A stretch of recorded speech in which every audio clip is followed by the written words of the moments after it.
के तीन गो रतनवा बड़ा जतन से मिलल बा। गुरु के तीन गो रतनवा बड़ा जतन से मिलल बा। बड़ा जतन से मिलल बा हो बहिन जतन से मिलल बा। गुरु के तीन गो रतनवा बड़ा जतन से मिलल बा।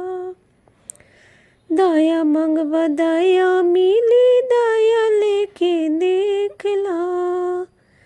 दाया मंगवा दाया मिली दाया लेके देखला।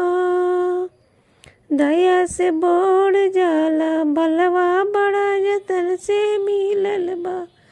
दया से बढ़ जाला धनवा बड़ा जतन से मिलल बा। गुरु के तीन गो रतनवा बड़ा जतन से मिलल बा। अरे दूसरा में चर्चा करम चर्चा करके देखला। अरे दूसरा में चर्चा करा चर्चा करके देखला। चर्चा से बढ़ जाला गयनवा बड़ा जतन से लबा। चर्चा से बढ़ जाला गयनवा जतन से मिलल बा। गुरु के तीन गो रतनवा बड़ा जतन से मिलल बा। तीसरा में नमन करा नमन करके देखला।